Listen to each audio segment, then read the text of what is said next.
8.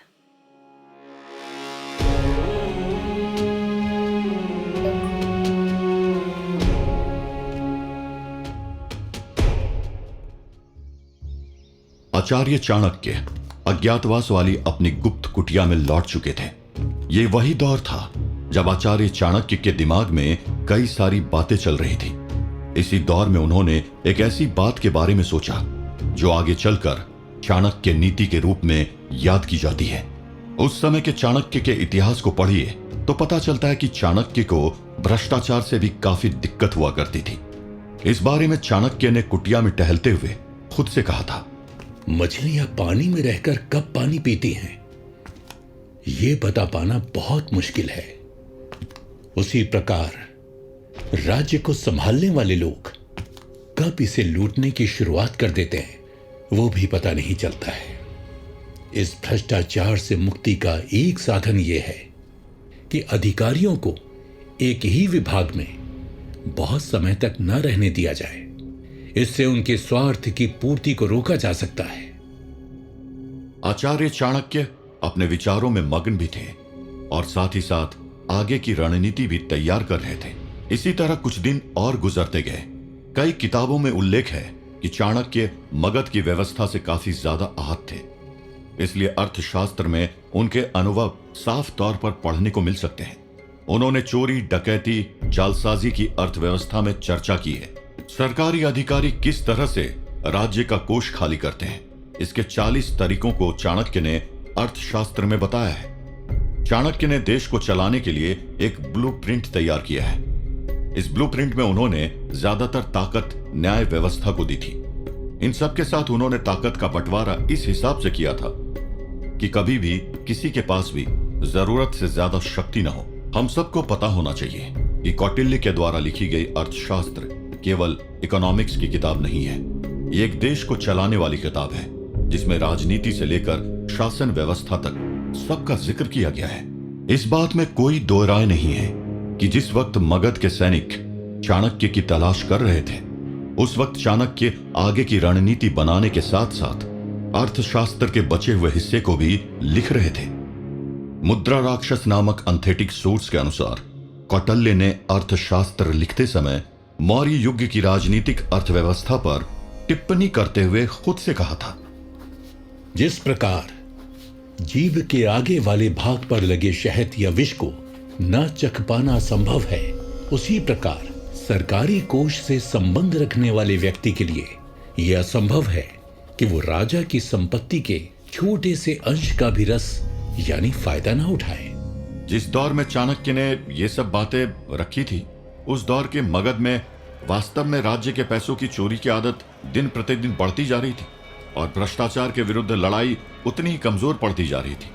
भ्रष्टाचार विरोधी तमाम नियम कानूनों के बावजूद, चाहे आर्थिक भ्रष्टाचार हो या सामाजिक सांस्कृतिक भ्रष्टाचार, यह महत्वपूर्ण पदों पर बैठे अधिकारियों के कार्य व्यवहार का हिस्सा बनता जा रहा था।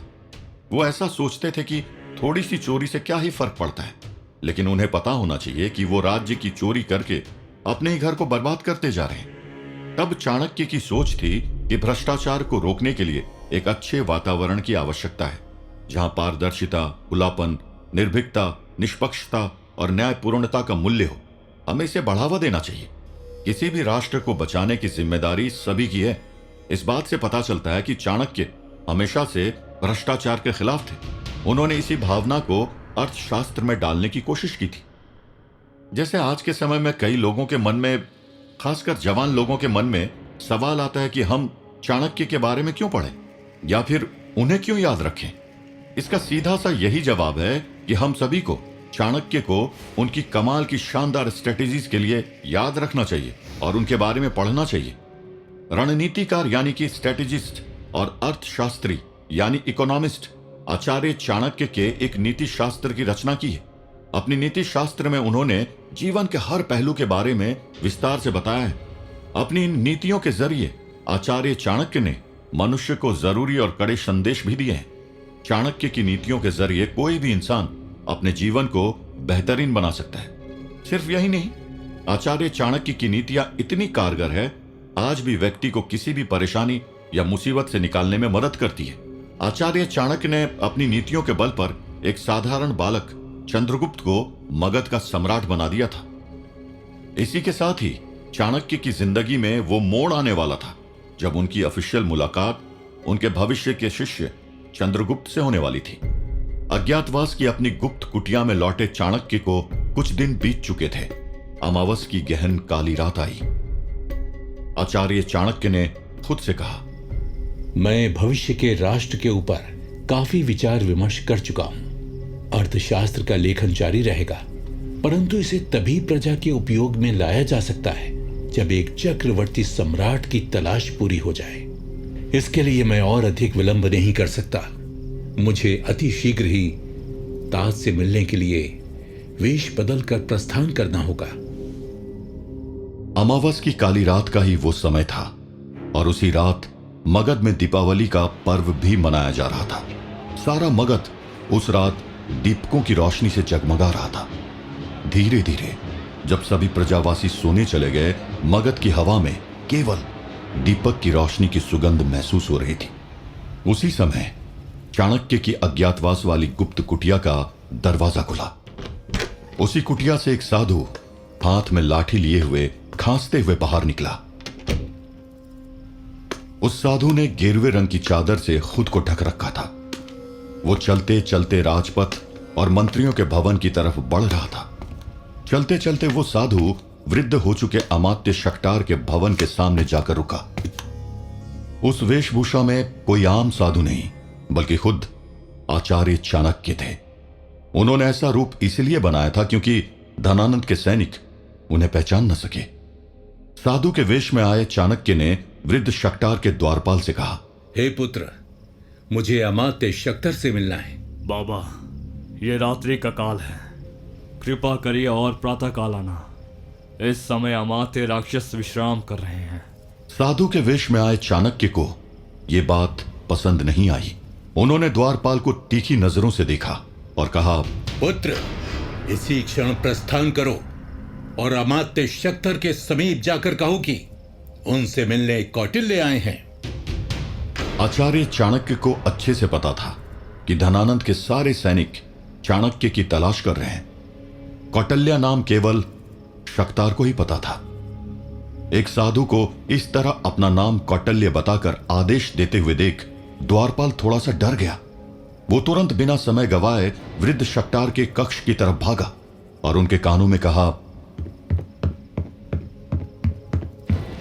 अमात्य, अमात्य, अमात्य उठे, अमात्य।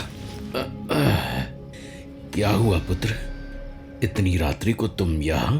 कोई संकट की घड़ी तो नहीं आई? कोई वृद्ध साधु आए हैं। वो अपना दिव्य नाम कौटिल्य बता रहे हैं और वो आपसे अति शीघ्र मिलना चाहते हैं। क्या? कौटिल्य? कहीं तुम्हारी स्मरण शक्ति तो कमजोर नहीं है?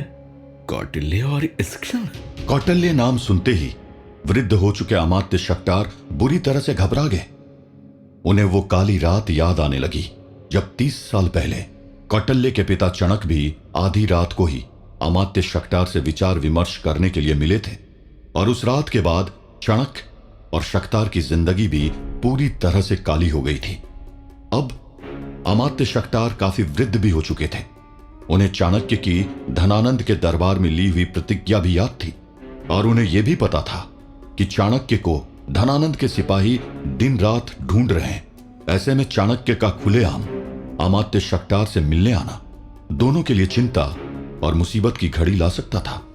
वृद्ध अमात्य शक्तार ने खुद को संभालते हुए कहा, कौटिल्य को अतिथि कक्ष में विश्राम करने को कहो और तुम मुख्य द्वार में जाकर पहरा दो और ये सुनिश्चित करना कि कोई भी अंदर प्रवेश ना कर सके।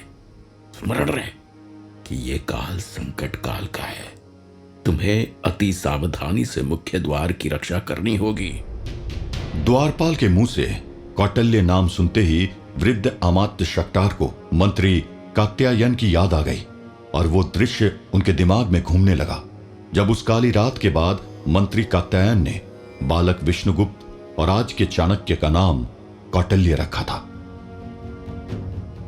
पुत्र, तुम इस राष्ट्र के भविष्य हो, इसके लिए तुम्हारा जीवित रहना जरूरी है। मैं तुम्हारे पिताश्री को नहीं बचा सका, पर तुम्हारे लिए मैं कुछ भी करने को तैयार हूं। मगध में तुम्हारी जान को खतरा है, इसलिए तक्षशिला जाते वक्त भी तुम किसी को अपना नाम विष्णुगुप्त नहीं बताओगे। तक्षशिला की यात्रा बहुत लंबी है, वहां पहुंचने में तुम्हें कई साल लग जाएंगे, लेकिन जब तुम वहां पहुंच जाओगे तो तुम्हारे जीवन को एक नई दिशा मिलेगी।